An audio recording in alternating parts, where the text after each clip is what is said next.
Bismillahirrahmanirrahim. Assalamualaikum warahmatullahi wabarakatuh. Ahlan wa sahlan. So, untuk hari ini kita nak sambung perbincangan di bab yang ketiga, Ad-Dars Al-Thalith, Rihlah Al-Amal. Kita teruskan di muka surat 68. So, di sini ada beberapa contoh set soalan dan jawapan. Dan soalan dan jawapan ni kita dah jumpa dalam hiwar muka surat 66. Jadi untuk tahu maksud, sila rujuk hiwar muka surat 66. Baik, seterusnya kita nak sambung untuk perbincangan adawatul istifham, iaitu kata tanya. Okey. So di sini dah diberikan beberapa contoh lah adawat istifham ataupun kata tanya.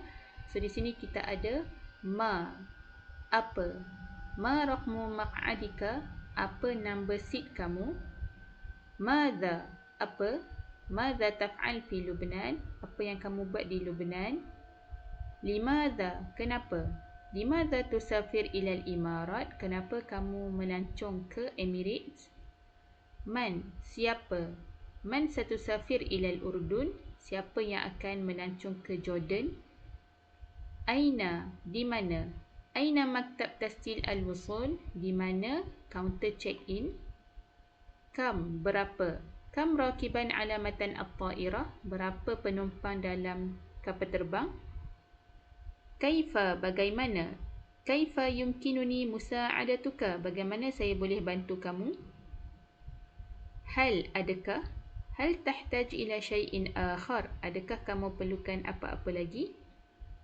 mata, bila, mata tufaddil as-safar, bila kamu nak melancong, dan yang terakhir fi ayyi, yang mana satu, fi ayyi al-bawwabah rihlatuka, pintu pelepasan ataupun pintu penerbangan kamu yang mana satu.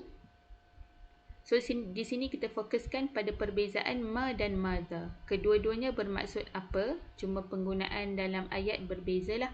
Ma kita guna kalau selepas dia isim, madza kita guna kalau selepas dia fi'il. Contoh, ma raqmu, apa number. So raqmu dekat sini isim, kita gunakan ma. Madza taf'al, apa yang kamu buat. So taf'al ni fi'il, so kita gunakan madza. So itu sahaja perbezaan antara ma dengan madza. Seterusnya kita bergerak ke muka surat 70. Ada beberapa ta'birat ataupun ungkapan di sini. Okey, untuk dapatkan maksud ta'birat di sini, sila rujuk hiwar muka surat 61 dan 66. Okey, yang terakhir untuk video kali ini di muka surat 71. Okey, ada beberapa contoh ayat yang dia bagi dekat sini lah.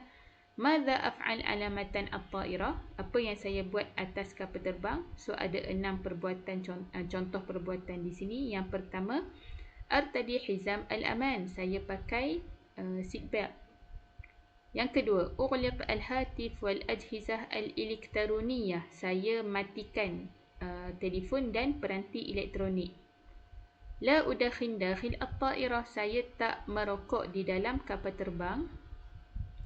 Ukhazzin al-amti'a fil makan al-mukhassas, saya simpan bagasi di tempat yang dikhususkan. Astakhdim zir al-istid'a' lil musa'adah, saya menggunakan butang panggilan untuk bantuan. Dan yang terakhir, attabi' ta'limat at-taqim fit tawari', saya mengikuti taklimat kru fit tawari', pada waktu kecemasan. So itu saja untuk video kali ini. Syukran jazilan. Ma'assalamah.